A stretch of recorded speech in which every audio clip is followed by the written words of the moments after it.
नमस्कार। आज हम एक बहुत ही दिलचस्प विषय पर बात करने वाले हैं। हम देख रहे हैं एक लेख, कूर्म अवतार, स्थिरता और अमृत का आधार, और समझने की कोशिश करेंगे भगवान विष्णु के दूसरे अवतार कूर्म, यानी वो विशाल कछुआ, उसके बारे में। स्रोत हमें बताता है कि यह अवतार समुद्र मंथन के समय प्रकट हुआ था। देवताओं और असुरों ने मिलकर अमृत पाने के लिए समुद्र मंथन करने का फैसला किया था। एक बड़ा ही अनोखा गठबंधन था ये। हाँ बिल्कुल। और ये कोई छोटा मोटा काम नहीं था।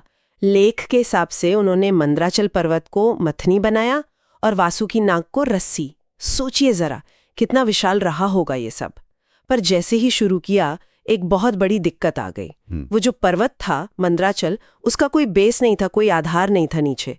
तो वो समुद्र में धंसने लगा, डूबने लगा। पूरी योजना ही रुक गई, समझिए। अच्छा, डूबने लगा। और यहीं पर, जैसा स्रोत कहता है, कूर्म अवतार की जरूरत पड़ी। यहीं से कहानी में ट्विस्ट आता है। तो पर्वत डूब रहा था, मंथन रुक गया, फिर क्या हुआ? सहारा दिया। अरे वाह, अपनी पीठ पर। हाँ। पूरा का पूरा पर्वत। हाँ, और ये सिर्फ फिजिकल सपोर्ट नहीं था। हाँ। ये एक तरह से स्थिरता देना था पूरे प्रोसेस को, एक कॉस्मिक बैलेंस जैसा। कमाल है। तो स्रोत इस स्थिरता के महत्व पर कैसे जोर देता है? ये सिर्फ पर्वत को डूबने से बचाना था या कुछ और भी? नहीं, ये उससे कहीं ज्यादा था।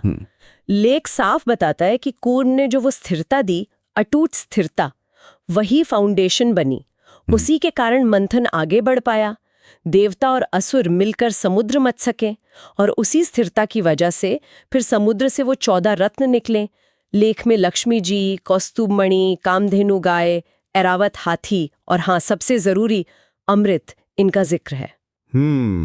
तो अगर ये कूर्म अवतार नहीं होता, वो स्थिरता नहीं मिलती, तो ना रत्न मिलते, ना अमृत, और शायद देवताओं की जीत भी नहीं होती।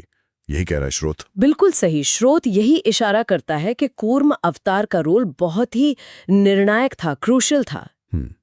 लेकिन लेख सिर्फ घटना नहीं बताता, वो इसके गहरे मतलब भी समझाता है। यह अवतार हमें स्थिरता, धैर्य और निस्वार्थ सेवा, इन चीजों का महत्व सिखाता है। निस्वार्थ सेवा, अच्छा, वो कैसे? स्रोत इस बारे में क्या कहता है? स्रोत बताता है कि भगवान विष्णु ने कूर्म रूप में ये इतना बड़ा काम किया, लेकिन बिना किसी क्रेडिट या प्रशंसा की उम्मीद के। वो बैकग्राउंड में रहे, बिना किसी अहंकार के, और पूरे मंथन को संभव बनाया। लेख ये भी कहता है कि जब भी यूनिवर्स में, व्यवस्था में असंतुलन बढ़ता है, अस्थिरता आती है, तो दिव्यता इसी तरह स्थिरता देने के लिए सामने आती है। और ये स्थिरता सिर्फ फिजिकल नहीं, ये नैतिक और आध्यात्मिक भी होती है। ये तो बहुत दिलचस्प बात है। तो क्या स्रोत ये कह रहा है कि कूर्म अवतार सिर्फ एक कहानी नहीं, बल्कि एक तरह का यूनिवर्सल प्रिंसिपल है कि बड़े कामों के लिए एक स्थिर, बिना स्वार्थ वाले आधार की जरूरत होती है? हाँ बिल्कुल। स्रोत का इशारा कुछ ऐसा ही है। ये सिर्फ कोई पुरानी कथा नहीं, बल्कि एक टाइमलेस मैसेज है। कूर्म अवतार हमें याद दिलाता है कि जीवन में जो बड़ी उथल-पुथल आती है, चुनौतियां आती हैं, चाहे वो पर्सनल हो या सबकी हो, उनसे निपटने के लिए एक मजबूत, स्थिर बेस, चाहे वो अंदर हो या बाहर, कितना जरूरी है। और ये बेस बनता है धैर्य से और बिना दिखावे की सेवा से। हाँ, धैर्य की बात भी कही आपने।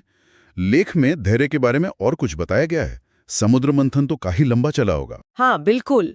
स्रोत के अनुसार कूर्म ने अपार धैर्य दिखाया। जब तक मंथन पूरा नहीं हुआ, अमृत नहीं निकला, तब तक वो बिना हिले डुले एकदम स्थिर रहे। ये हमें सिखाता है कि इम्पोर्टेंट गोल्स के लिए लगे रहना, सहनशीलता दिखाना कितना जरूरी है, खासकर जब प्रोसेस लंबा और मुश्किल हो। तो कूर्म की स्थिरता सिर्फ फिजिकल ताकत नहीं थी, वो मेंटल और स्पिरिचुअल मजबूती भी थी। तो अगर हम संक्षेप में कहें, तो ये लेख कूर्म अवतार, स्थिरता और अमृत का आधार, हमें बताता है कि विष्णु का ये दूसरा अवतार स्थिरता, धैर्य और निस्वार्थ सेवा का प्रतीक है। और इसी ने समुद्र मंथन को सफल बनाया, देवताओं को अमृत दिलाया। तो ये सिर्फ कहानी नहीं, बल्कि जीवन और व्यवस्था के गहरे सिद्धांत में दिखाती है। बिल्कुल। ये स्रोत हमें यही दिखाता है कि कैसे एक स्थिर नींव, एक स्टेबल फाउंडेशन बड़ी उपलब्धियों का आधार बनती है, और कैसे बिना किसी स्वार्थ के किया गया काम यूनिवर्स का बैलेंस बनाए रखने में मदद करता है। ये वाकई सोचने वाली बात है। आज की दुनिया में जो इतनी तेज है, सब कुछ बदल रहा है, इतना अस्थिर लगता है, क्या ये स्रोत हमें इशारा कर रहा है कि हमें अपने जीवन में, अपने समाज में, या शायद अपने अंदर ही उस स्थिर कूर्म को, उस आधार को खोजने की, उसे मजबूत करने की जरूरत है, जो हमें मुश्किलों का सामना करने की ताकत दे सके?